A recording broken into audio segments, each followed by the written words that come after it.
La primitiva casa del Marqués de Ferreras fue promovida en el año 1697 por un asturiano, por un noble asturiano. Una morada que está actualmente bastante modificada. Está modificada porque el entramado y la disposición de la propia fachada ha ido cambiando con el paso del tiempo. La fachada original de la propia morada era la que incluía esta portada de acceso, este arco de medio punto, con estas pilastras a ambos laterales, incluso con este balconaje en la parte superior. También el balconaje tenía otro nuevo vano adintelado que permitía el acceso público y sobre todo el contacto con la plaza isidoriana, y desde aquí, desde nuestra derecha hasta el final, se disponía la parte original de estos momentos. En el año 1886, cuando se abre y se pasa a manos privadas al primer director del museo como Colegio Leonés, empiezan a realizarse una serie de reformas en altura. Hay que pensar que este edificio tenía originariamente planta baja y primera planta, se amplía un vano más en el año 1900, como veremos a continuación por el proyecto de Francisco Blanch i Pons, y una nueva ampliación, un cuarto nivel de altura, o tercero si contamos la planta baja, junto a las dos reformas o ampliaciones que se realizaron, una en el año 62 y otra en el año 66. En concreto, un arquitecto familiar o de la familia Belinchón, que además realizó las dos ampliaciones, hizo a imagen especular o imagen y semejanza el otro módulo del actual colegio y sobre todo la ampliación posterior del mismo. Como vemos, se aprecia perfectamente la diferenciación entre la casa del Marqués de Ferreras original y la ampliación de los años 60 del siglo XX, repitiendo los mismos esquemas de vanos adintelados y de aperturas en la parte inferior. También la moldura es muy idéntica y vemos cómo se aprecia también esa distinción del material. Las ventanas se abren en una disposición muy similar e incluso el remate en la parte superior de lo que podría ser esa cornisa repite esos mismos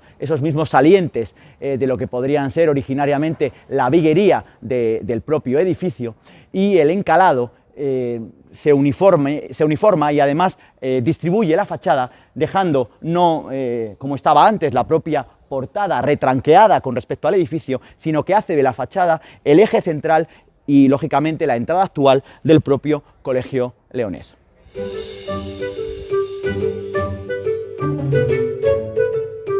En el plano que estamos viendo podemos comprobar cómo era la disposición de la propia casa del Marqués de Ferreras.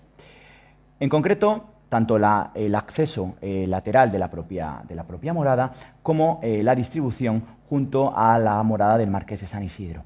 A partir de este testimonio del año 1796, encontramos testimonios documentales donde rápidamente aparece el primer propietario del inmueble a nivel docente. En concreto, en las actas del consistorio se nos dice, ya en el año 1886, que queda enterado el ayuntamiento de haber empezado a enseñar, dice además, en el Colegio Leonés, a el propio